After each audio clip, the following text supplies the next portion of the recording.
This video is about communication without the use of communication aids. When children are very young, their knowledge about language, especially written language, is not developed. Also, people without speech communicate by this method because they find it quicker. I am going to talk about different techniques people can use and the frustration that can be experienced by the speaking person and also the person with no speech. It can be tricky understanding someone who has no speech. As we will see, it helps if people know them as they can ask questions relevant to them. By questions, I mean questions which require a yes or a no response, as these are easy for a person with no speech to answer. What are yes-no questions? They are what is known as closed questions, where the person can answer on requires a yes or a no. People may think these questions are straightforward. For example, you ask a question like, "Are you happy today?"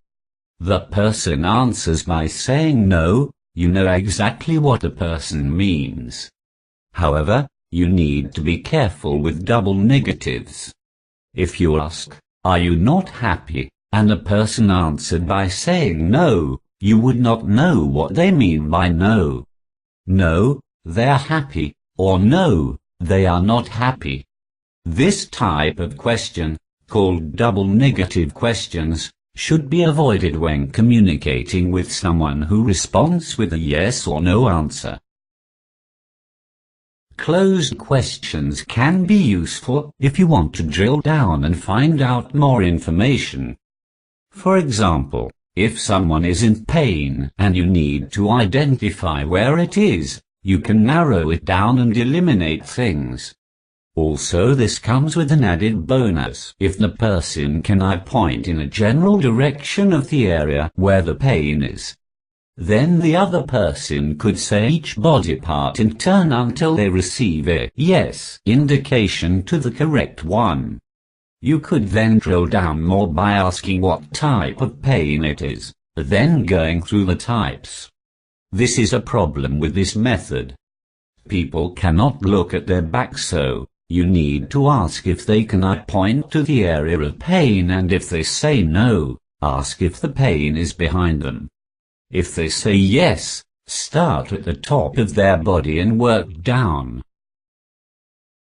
Now, I want to talk more about the process of elimination technique, because it is such a powerful tool, and there are a number of different ways you can use it. It is commonly used to communicate with people who have no speech. I am going to give you two different examples of how it can be used. Say a child enjoys coloring and has lots of different colored pens. The trouble is, how could they tell you what color pen they want? You could point to each color individually until the person says yes, but that could take ages. There is a quicker way, which is to put half of the pens in one hand and the other half in the other.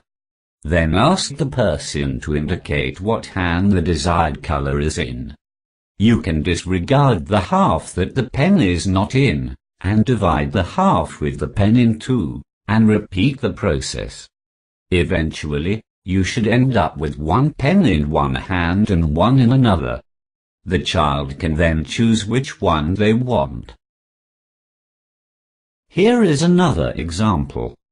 Sometimes people want to talk about something too, but they have no way of telling you what other than answering questions. You would need to firstly ask questions to identify the main category.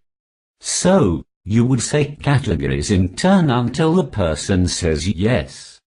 This is easier if you know the person, because you can make more of an educated guess. So, if the person wants to say something about their teacher, you would ask, "Is it someone they know?" They would say yes. Then you ask them if is it someone at home, and they would say no. You would ask, "Is it someone at school?" and they would say yes. You can ask whether if it is another student, and they would say no.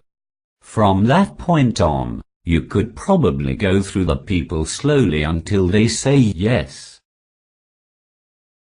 As I said, the process of elimination technique is very powerful. There is no set way of categorizing and subcategorizing things. The main thing is to make it as quick as possible for understanding what the person is saying. People communicate non-verbally in different ways. Some people develop noises and different body language for certain things. For example, if someone moves their tongue in and out of their mouth, it could mean they are hungry or want a drink. As a person who uses nonverbal communication 75% of the time, I have experienced a huge amount of frustration as well as enjoyment from communication with people in that way. The problem is the speaking person might not recognize the topic the other person might want to talk about, so this is where communication aids are definitely a bonus. The main thing, certainly for me, is the speaking person does not give up. I feel it is important the person can get their point across. If one line of questioning is not working, my advice is to try another way.